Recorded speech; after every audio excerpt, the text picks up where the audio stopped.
Hey everyone, Jamie with Port St. Lucie Mortgage Brokers. Hope you're having a fantastic day. Today I want to talk about a conversation I'm having kind of on a daily basis at this point, and it has to do with is it cheaper to rent or buy? Now, this is specific for the conversations I've had around first-time home buyers. This is not on those moving up or investment properties or anything like that. This specific conversation kind of circles around someone that is currently renting. Their lease is coming up and they're in the predicament of having to either renew, go find another lease, or venture out and purchase a home, right? So the biggest question is, what is more affordable today? And unfortunately, it's kind of a easy answer, and it's actually renting. For the most part, generally speaking, and these are against the scenarios that I've come across, renting is a little bit cheaper. And even if the payment's the same, or maybe $50 more or $100 more a month, once you put expenses, once you put things that might be covered by the landlord or the community, it actually ends up being more expensive, and that's the bottom line, and that's the truth of the matter. But I always try to think about it in a sense of when I was in that position, right? And at some point I was renting in the younger part of my life, right? When I was younger. And I had to make a decision. Did I want to buy? Or did I want to continue to rent? And I think things have changed a little bit where most people, because things are so expensive, so there's a reason for it. When people are looking to buy, for the most part, they want it to stay the same. And I remember when I first bought my house, I was going from like $700 or $800 to like $1,300 or $1,400 a month.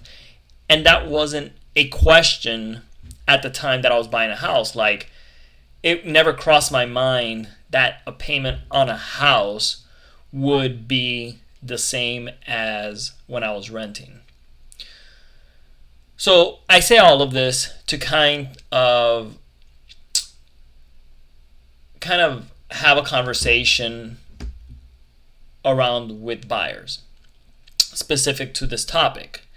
And we have to set the expectation of, you're renting, you're not putting any of that money back in your pocket or the equity back in your pocket. There is no investment in the future for you to be able to sell it and walk away with something. And at the time that I first bought my first home and my second home and my third home, it was never a question as to will it be cheaper. It was always going to be more than I was currently paying. But the trade-off, and I'll tell you a quick story about a bad time during the last downturn. But it was never a question as to, is it going to be more expensive.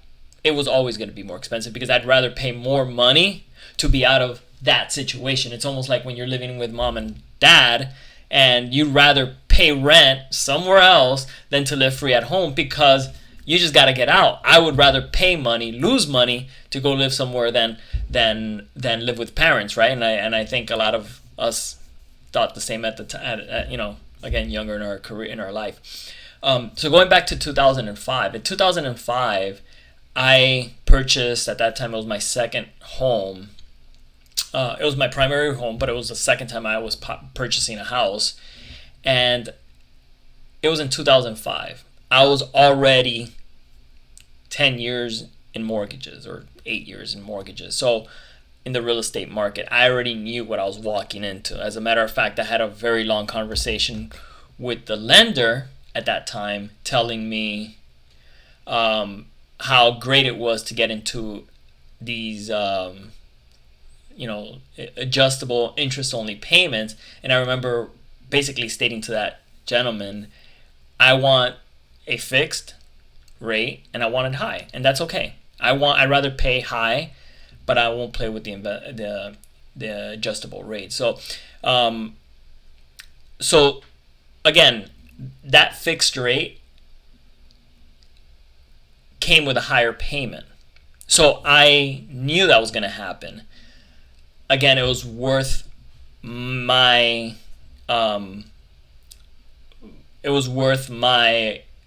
ability to pay more, so that way I can have a home. And it was no surprise to me, being in the industry, when the market fell apart in 2008 and 2009. The house that I purchased at that time was like $240, was worth 90 something thousand, if that, just 2-3 years later.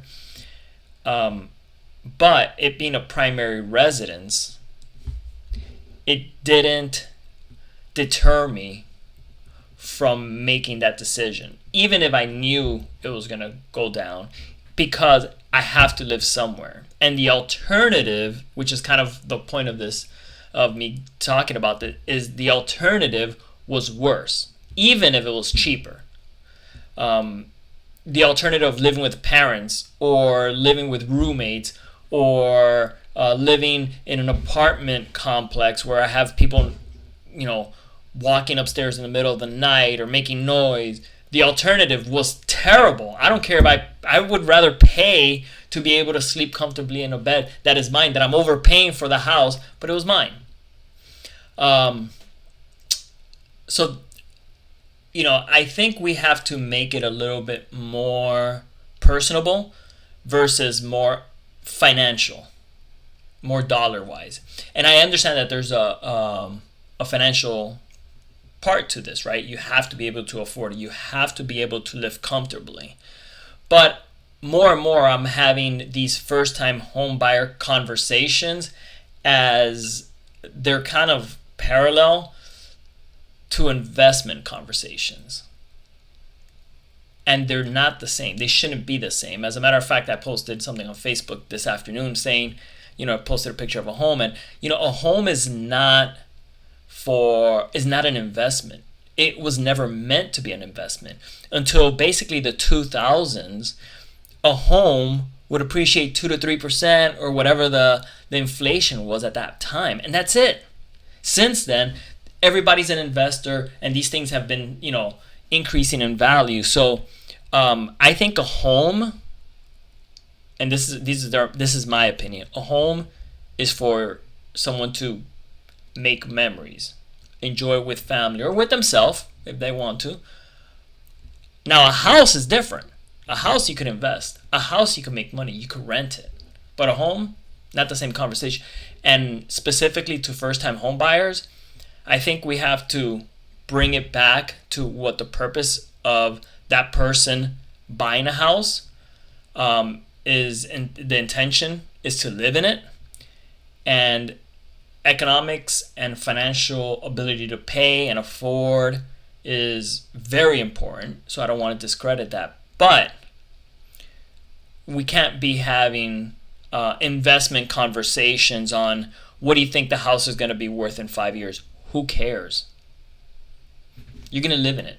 The alternative is most likely worse. So I'll leave it at that. Hopefully you enjoyed this video. If you enjoyed it, sorry about the rant. It's been many of these conversations. So I hope you enjoyed the video. Leave your comments at the bottom. Please click the like and the subscribe button if you enjoyed it. And I can't wait to hear from you. Thanks. Bye.